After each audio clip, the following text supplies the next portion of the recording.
Hace días quería hablar del tema de capas de ruedas asfálticas, porque se han venido generando algunas polémicas en Costa Rica y también conozco algunos problemas en otros países de Centroamérica y Latinoamérica, que es importante que tengamos claro y que se conozca un poco la posición técnica de la ANAME al respecto.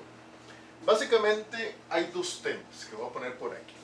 Un tema es el diseño del material, que es la mezcla asfáltica como material, y el diseño estructural de la mezcla asfáltica como capa de pavimento. Hoy en día, en diseño de pavimentos no podemos hacer un diseño de material sin el de la estructura, o el de la estructura sin conocer las propiedades del material. Están muy interrelacionados y eso está más que claro desde hace muchos años. No me voy a distraer hablando de las otras capas del pavimento, voy a enfocarme en la capa de rueda asfáltica.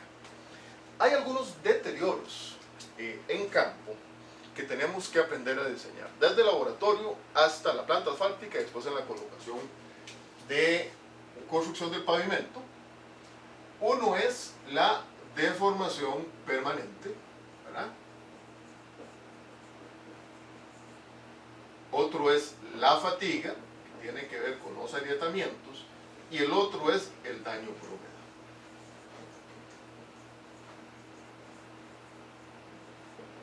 El primer concepto que quiero que tengamos en mente es que no hay una mezcla asfáltica que pueda de una sola vez poder soportar esos tres deterioros por sí misma.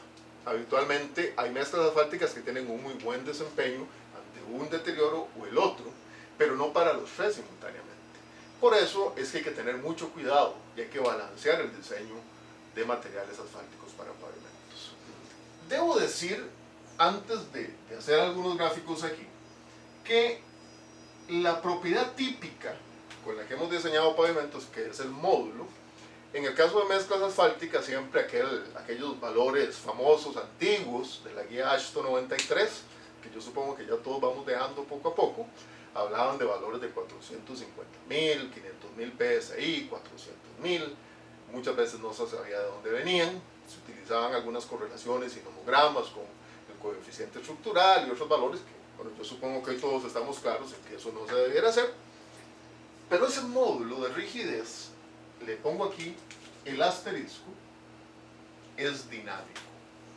O sea, es una propiedad que se mide ante cargas variables que depende o es función de la temperatura y de la frecuencia de carga.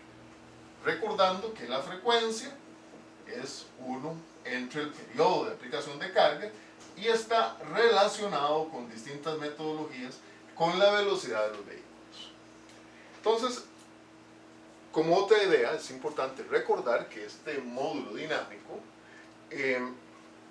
depende de estas dos variables que se debe calcular en el laboratorio y que nunca se reporta el módulo de una mezcla asfáltica sin decir la frecuencia a la que se calculó el valor o la temperatura. Ya en YouTube hay un video donde hablo acerca de ese tema. Ya propiamente en el pavimento, si yo exagero un poco el espesor de la capa asfáltica, que sabemos que está encima de algunos materiales, que pueden ser materiales granulares o estabilizados, con distintas formas, cemento, emulsión, sobre una subrasante o sobre un material de soporte, esta capa superior, voy de una vez a decir que debe en general tener dos capas. Una capa superior, antideformación permanente, vamos a ponerlo aquí, antideformación permanente,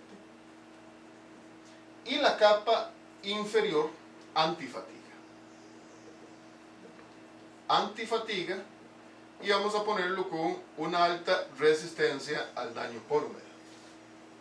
Por eso insisto que difícilmente una mezcla asfáltica simultáneamente puede resistir todo perfectamente, particularmente en condiciones complicadas como de alto tránsito, alta lluvia, temperaturas altas, es difícil. Ya más o menos los ingenieros de pavimentos creo que todos tenemos claro que los esfuerzos verticales que se disipan conforme avanzamos dentro de la estructura del pavimento, arrancan en un valor aquí, que si no se consideran esfuerzos por fricción y analizamos un eje axisimétrico con carga distribuida igual a Q, que es la carga de presión de inflado, esto va bajando, ¿verdad?, hasta que se disipa o bastante a nivel de supresión. Propiamente en esta capa inferior de mezcla asfáltica nos preocupa muchísimo esta respuesta del pavimento, esta respuesta a tensión, que puede ser la deformación unitaria de tracción para capas delgadas o el esfuerzo de fricción en capas más gruesas, que es una capa gruesa en general más de 15 centímetros. Esto no genera fatiga y no genera el agrietamiento. Mientras que en el caso de los esfuerzos cortantes, que son los que me provocan deformación permanente, salen cero aquí, digamos, en la parte superior, llegan a un pico máximo aquí y después se van disipando también. Este pico o esta área donde obtenemos el esfuerzo cortante máximo es dentro de la cual tenemos que diseñar esta capa superior. ¿Cuánto? Bueno, no lo podría decir sin cálculos, depende de la estructura, pero pueden ser de 4 a 7 centímetros.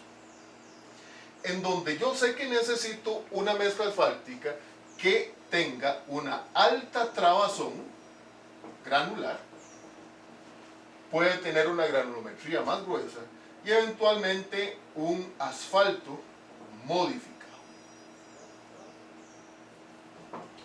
Esto hace que obtenga una gran resistencia a las deformaciones unitarias por cortante, que eventualmente se pueden convertir en deformaciones permanentes.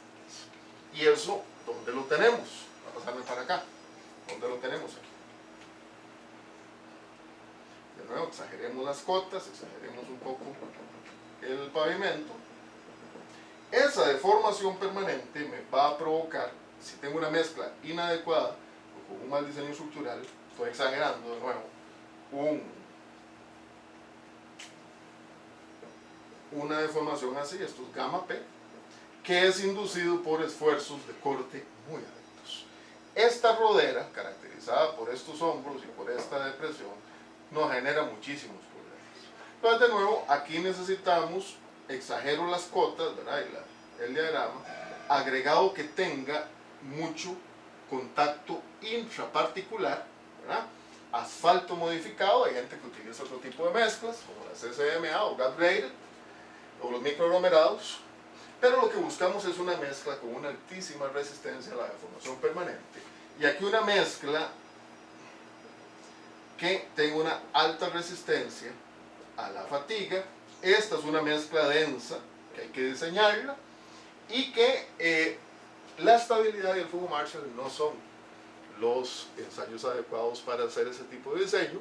Se puede utilizar la viga de fatiga, otros equipos de fatiga, hay que hacer módulo dinámico, y para determinar la deformación permanente podemos utilizar la rueda de Hamburgo, o podemos utilizar el analizador de pavimentos asfálticos o APA, que son ensayos destructivos o de tortura, o podemos usar ensayos con un fundamento más mecanicista como el número de flujo o el ensayo axial repetido, que nos da con muy buen tino cuál es la propensión de la mezcla ante la deformación permanente.